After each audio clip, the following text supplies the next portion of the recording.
now let's watch and react to the third trailer for Dune Part 2.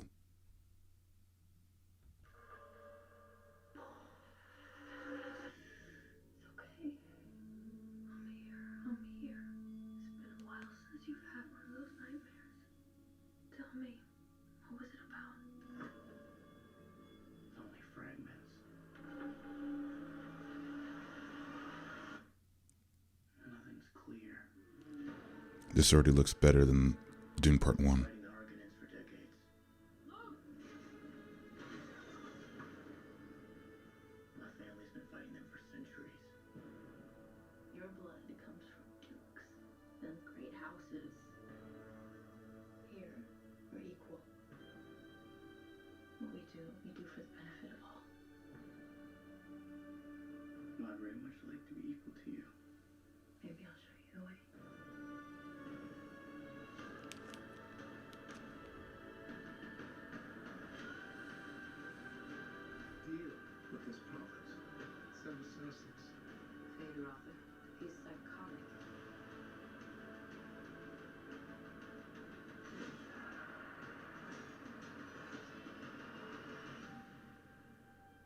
Possible futures all at once, and in so many futures where enemies prevail, I do see a way. There is a narrow way through.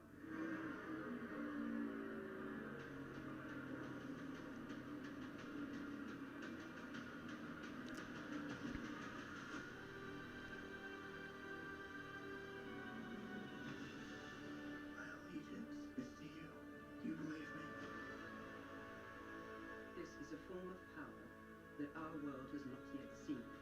The ultimate power. Right about that. I want you to know I will love you as long as I breathe. You will never lose me as long as you stay who you are.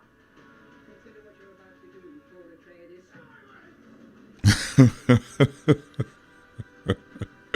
Right out of the book.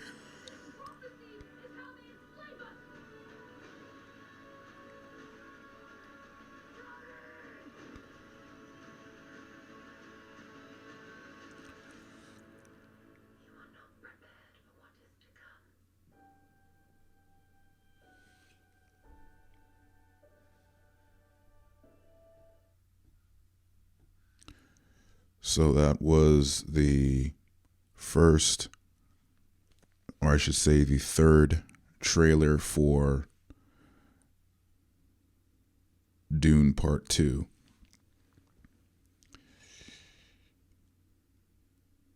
I have sort of mixed feelings about this film because the first film, it met and exceeded my expectations in a lot of areas, but then it also didn't meet my expectations in some areas as well. One of those areas being shield fighting and how they degraded that to make it more cinematic and quicker, but they basically broke all the rules of shield fighting to make it that. You can't slice quickly through a shield to get through it. I mean, that's just the way it is. That's why handguns and rifles became obsolete, because nothing could get through a shield except a slow-moving projectile or a slow-moving knife. That's why knives and swords came back into play. But anyway, that was a big digression. This film looks very good. I'm going to introduce spoilers, so if you have not read the book yet, you are going to want to not listen to what I'm about to say, because a bunch of the things on screen are only known to the people that have read the book, so I'm going to get into that. So if you don't want things spoiled for you in the film, please, if in the second film, please stop listening, because I'm going to be going over them right now as I see them come up on screen. So this is basically Paul Atreides and the Fremen waging a guerrilla war against the Harkonnens. and Paul becoming fully Fremen and the leader of the Fremen. And this is from the third act of the film when they attack the Harkonnens and Shaddam IV on Dune with the sandworms. I don't know what that explosion is. That could be just from one of his dreams. This right here, this looks like right before he rises sandworm for the first time. For his big test. That's the water of life.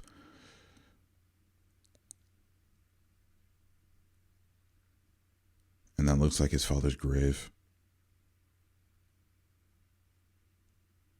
This is the guerrilla warfare aspect of the film I was talking about.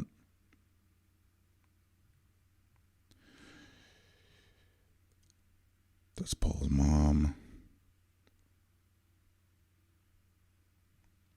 And this looks like Paul Atreides at a giant Fremen meeting. That might be where he united all the clans together. Or I should say the Sietches all together. That's Shaddam IV, the Emperor. And I don't know why they call Freyr Rautha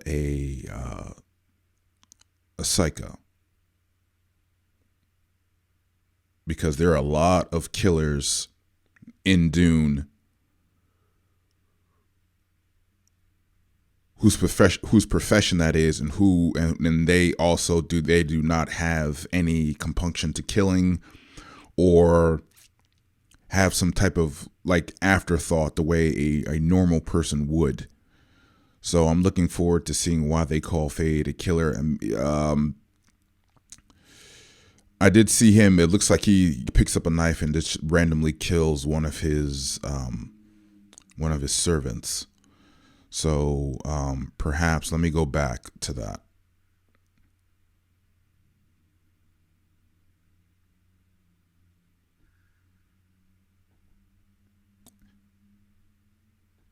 And this right here, this is Fade Rautha fighting in the arena. You'll notice the black and white. They did the same thing in Kill Bill Volume 2, where the movie was going to get an NC-17 rating.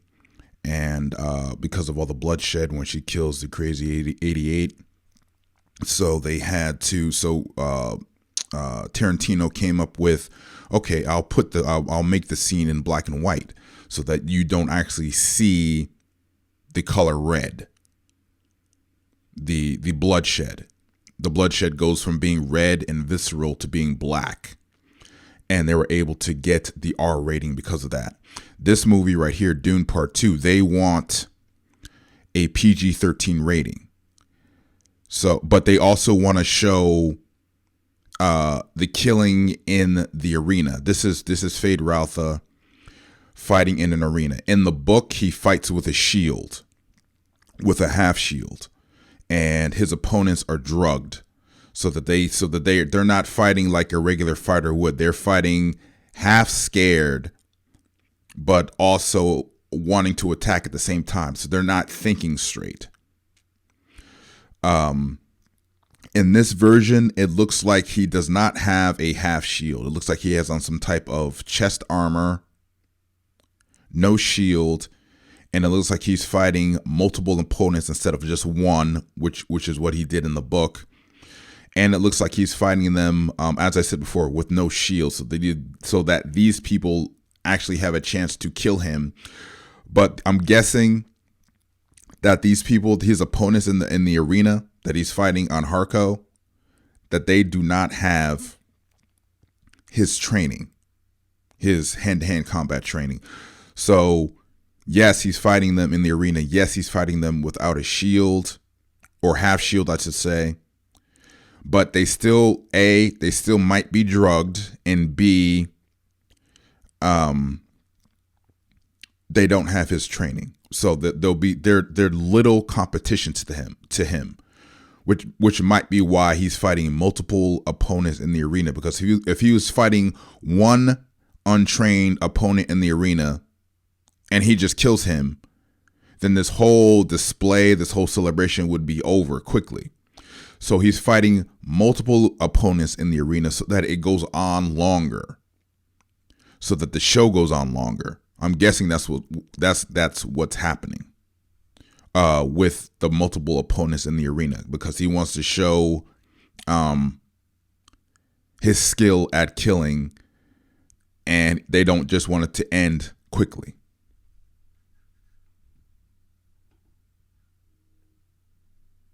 And that's why they're able to show knives and bodies as well, because it's black and white and you're not seeing red. I doubt that they'll show him actually pushing the knife into a body, because that gets you a R rating as well. But if you show like the knife in the body after the thrust, then you're able to get a PG-13 rating, which is why the fight with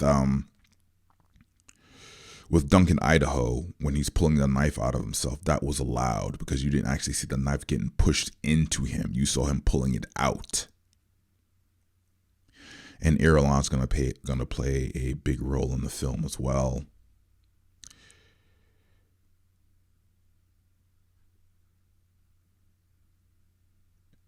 And it looks like, let me go back to this part right here. Chaney is going to be playing a bigger role in this film, far bigger than she did in the first film, it looks like. They've put her on the front lines so that the audience has somebody to connect to when they're seeing that guerrilla warfare happening. Somebody new that was just introduced in the first film. So that's going to be the Chaney role. I'm glad that they're doing that, not making her. It doesn't look like she is as subordinate to Muad'Dib as she was in the book, even though she spoke her mind in the book. It looks like she's more of a commander in Dune Part 2, which I'm guessing Zendaya likes, because she's not, a wallflower in the film. She's actually taking an active role instead of just being given commands to follow. I'm not sure at what point this happens, but this might be right before the final battle, after everybody has been gathered and that they've all been given their commands. And he's giving them a speech before that final battle, before the storm comes, which gives them cover, which gives them and the sandworms cover as they approach the fortress of Shaddam IV and the Harkonnens who have come back to Dune. And that's Chaney, as I said before, speaking her mind. I wonder what she's doing right now, because they're all bowing in one direction and she's standing up. So I don't know if this is where the new Reverend Mother has been created, or is this when Stilgar thinks that Paul should challenge him for the leadership role, and she's speaking up against that, or something else in the third act? I'm not quite sure. But in the book, Chaney speaking up like this does not happen. And she seems to be far more aggressive than she was in the book. And that she's filled with anger and rage. This might be after she learns, what I'm guessing, because they didn't get to this in the first film, is that this might be after she learns that her mother has been killed, and she's filled with anger and she wants revenge. So going at the Harkonnens in any other way than killing them is probably becomes antithetical to her. And even though it was previously, now with her mother being dead and her finding that out, now she really wants revenge. And this also brings Paul and Chani closer because they have both lost parents recently to the Harkonnens and into their plotting. So this is something that they now have in common.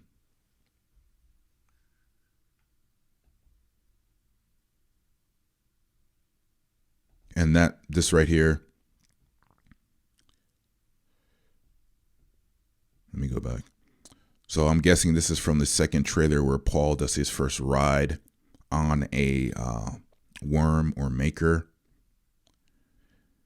Yeah, this looks like it right here.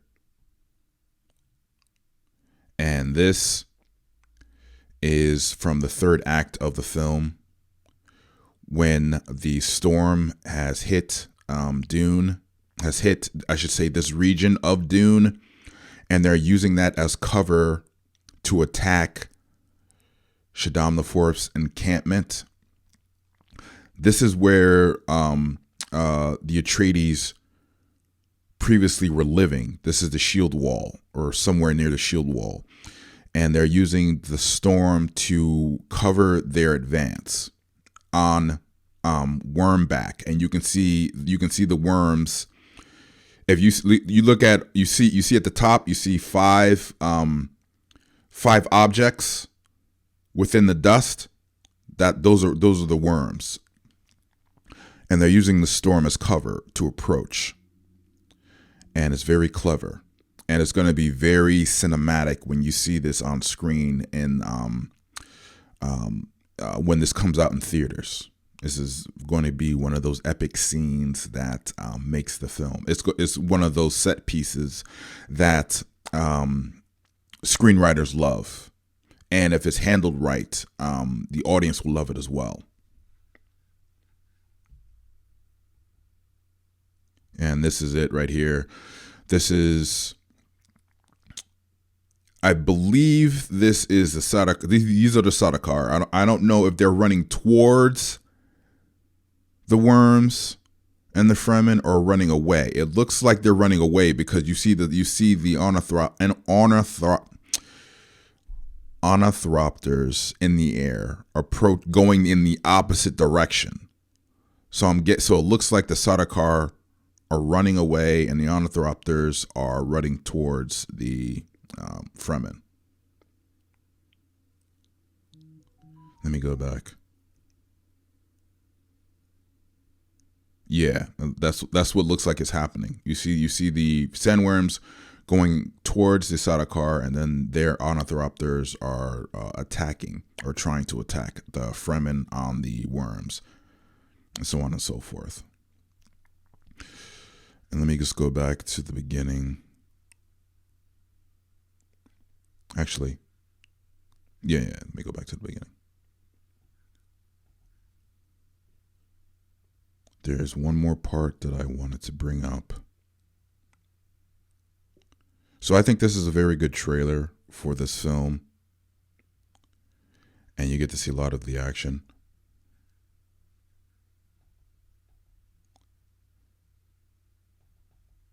This looks like a message to Irulan. She is going to be playing a major role in this film. She is as I said before, these are going to be spoilers. She is a writer. She is a Bene Gesserit, and she is a historian as well. And she has been trained in the sisterhood, just like Jessica has. And I am not sure what planet this is on, but I'm guessing that I see plants behind her, so I'm guessing this is not Dune, or this is an enclave on Dune where they have plant life.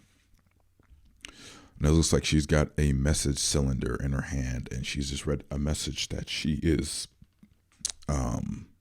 not pleased with. And right here as well, this is the final battle. That's the